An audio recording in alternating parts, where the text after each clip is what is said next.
जय मसीह की and good morning. आज सुबह प्रभु का वचन हमारे लिए नीति वचन अध्याय 17 और उसका 5वीं आयत, प्रोवर्ब्स चैप्टर 17 वर्स 5। यहाँ पर हम इस प्रकार पढ़ते हैं, जो निर्धन को टट्टों में उड़ाता है वो उसके कर्ता की निंदा करते हैं, और जो किसी की विपत्ति पर हंसता है वो निर्दोष नहीं ठहरेगा। यहां पर दो स्टेटमेंट्स हैं। सबसे पहले हम पहला लाइन पर ध्यान देंगे, जो निर्धन को ठट्टों में उड़ाता है या जो गरीबों की मजाक उड़ाते हैं, वे लोग वास्तव में परमेश्वर की निंदा कर रहे हैं। मेरे प्रियो, बहुत से वक्त देखा जाता है जो अमीर परिवार के हैं, विशेष कर अमीर परिवार के बच्चे, सब नहीं लेकिन कुछ कुछ लोगों के बारे में हम इस प्रकार देख सकते हैं, क्योंकि वो लोग अमीर परिवार में पले बड़े हैं, उनके पास सब कुछ है, उन बातों का वैल्यू उनके पास नहीं है, और इसलिए वो लोग गरीब लोगों को या फिर उनके दोस्त जिनके पास कुछ नहीं है उनको देखकर उनकी मजाक उड़ाते हैं। हो सकता है उनके पास बहुत लेटेस्ट घड़ी हो, फोन हो, और जिनके पास नहीं है उनकी मजाक उड़ाते हैं। ऐसे लोग वास्तव में परमेश्वर की मजाक उड़ा रहे हैं। हमें बहुत ध्यान देना है कि हम ऐसे झुंड में शामिल ना हो। अगर आज हमारे पास 2 वक्त का खाना है तो उस बात के लिए परमेश्वर की महिमा करें, परमेश्वर को धन्यवाद करें, ना कि दूसरों को देखकर उनकी मजाक उड़ाना है। पहला शमूएल उसका 2 अध्याय और 7वीं आयत में इस प्रकार लिखा है, यहोवा निर्धन करता है और धनी भी बनाता है, वही नीचा करता है और ऊंचा भी करता है। यह हन्ना की प्रार्थना है। हन्ना ऐसी परिस्थिति में है जहां पर उसके सौतन के पास बहुत बच्चे हैं, लेकिन हन्ना के पास स्वयं कोई भी संतान नहीं है। वो बहुत दुखी है। लेकिन मेरे प्रियो, परमेश्वर जब हन्ना की प्रार्थना सुनकर हन्ना को आशीष देता है, तो शमूएल के अलावा उनके पास 3 बेटे और 2 बेटियां भी रह जाते हैं। मतलब परमेश्वर उनको कितने सारे आशीषों से भर देता है कि हन्ना यहाँ पर कहती है, परमेश्वर है जो निर्धन करता है, परमेश्वर है जो बनाता है। मतलब परमेश्वर है जो देता है, और जिनके पास नहीं भी है उनका भी कर्ता परमेश्वर ही है। परमेश्वर पक्षपात नहीं करता है, लेकिन परमेश्वर सबका परमेश्वर है। निर्धन का भी परमेश्वर है और धनी का भी परमेश्वर है। नीति वचन 17 का 5 के दूसरे लाइन में इस प्रकार लिखा है, और जो किसी की विपत्ति पर हंसता है वो निर्दोष नहीं ठहरेगा। मतलब अगर किसी के जीवन में, किसी के परिवार में कुछ बुरा हो रहा है, उन बातों को देखकर अगर हम हंसते हैं तो हम निर्दोष नहीं हैं, हम गुनहगार हैं।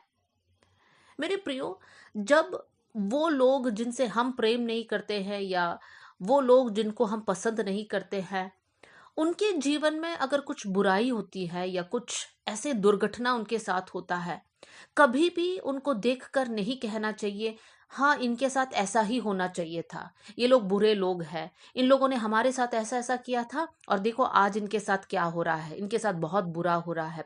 इस प्रकार के शब्द तक हमारे मुंह से नहीं निकलना चाहिए, नहीं तो हम प्रभु के सामने गुनहगार हैं। एक आयत आपके सामने मैं रखना चाहती हूँ, 2 शमूएल उसका 1 अध्याय और 14वीं आयत। वहां पर हम दाऊद के बारे में पढ़ते हैं। दाऊद के पास एक अमालेकी आकर कहता है कि मैंने शाऊल राजा को खत्म किया है, अब ये रहा शाऊल का मुकुट। मतलब वो जवान कहना चाहता है, शाऊल का मुकुट अब दाऊद आपका है, आप अगला राजा बन रहे हो। देखिए, शाऊल और दाऊद के जीवन को जब हम सीखते हैं, शाऊल ने बहुत बार कोशिश किया कि दाऊद को खत्म कर दे, लेकिन वो कर नहीं पाया।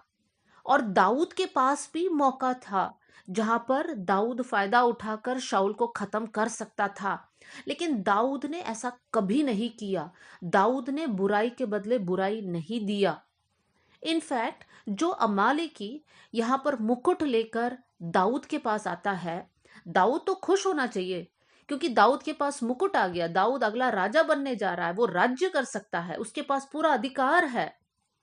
लेकिन दाऊद वो अमालेकी को देखकर गुस्से में कहता है कि यहोवा के अभिषिक्त को नष्ट करने के लिए हाथ बढ़ाने से तू क्यों नहीं डरा। मतलब दाऊद नहीं चाहता है कि शाऊल के साथ कुछ बुरा हो। शाऊल कौन है?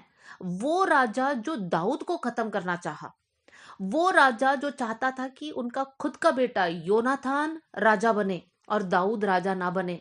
लेकिन फिर भी जब शाऊल के जीवन में विपत्ति आया, उस समय पर दाऊद वहां पर खुश नहीं है, वो हंसता नहीं है, वो वहां पर राजा बनने की खुशी नहीं मनाता है।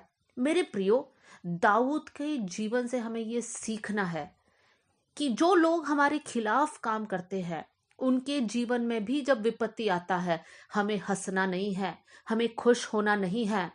नए नियम में इस प्रकार लिखा है, बुराई के बदले बुराई नहीं देना चाहिए। अगर कोई हमारा दुश्मन है जो हमको श्राप देता है, तो बदले में हम उनको आशीष दे।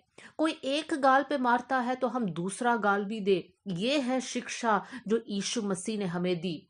और ऐसा ही आदत दाऊद के अंदर था, और इसीलिए परमेश्वर दाऊद के बारे में कहता है कि ये मेरे मन के अनुसार का व्यक्ति है। मेरे प्रियो, हो नहीं पाए कि ये दो निर्णय हम लोग हमारे जीवन में ले, और वो ये है कि हम लोग गरीबों की मजाक नहीं उड़ाना है, और दूसरी बात, जब किसी पर विपत्ति आता है हमें हंसना नहीं है। आइए हम लोग प्रार्थना करें। स्वर्गीय पिता, आज का वचन के लिए धन्यवाद प्रभु। आपके वचन के सामने हम लोग दीन होते हैं प्रभु जी। ये वचन को हम स्वीकार करते हैं प्रभु। अगर पिछले दिनों में हमने कभी भी किसी के ऊपर मजाक उड़ाया है या किसी पर हंसा है प्रभु, किसी के विपत्ति को देखकर हम मन ही मन खुश हुए हैं, तो प्रभु आप हमें माफ कर लीजिए। आगे से परमेश्वर पिता, हम ये जानते हैं आप सृष्टिकर्ता परमेश्वर है। आपने गरीबों अमीरों सबको बनाया, आप सबका परमेश्वर हो प्रभु जी। प्रभु, हम भी आपके संतान हैं, और आपके बच्चों के ऊपर हम हंसने वाले या ठट्टों में उड़ाने वाले ना बने। प्रभु, आप हमारी मदद करना, आपका अभिषेक हमारे साथ रहे, विशेष अनुग्रह देना कि प्रभु जी हमारे सताने वाले लोगों को देखकर हम उनको आशीष दे, हम उनके लिए प्रार्थना करें। परमेश्वर पिता, ऐसा अनुग्रह हमारे जीवन पर आप देना। आपने हमारी प्रार्थना सुन लिया, इसलिए धन्यवाद। सारा आदर और महिमा आपको देते हैं, यीशु के नाम से हम मांगते हैं, आमेन। जय मसीह की। God bless you all.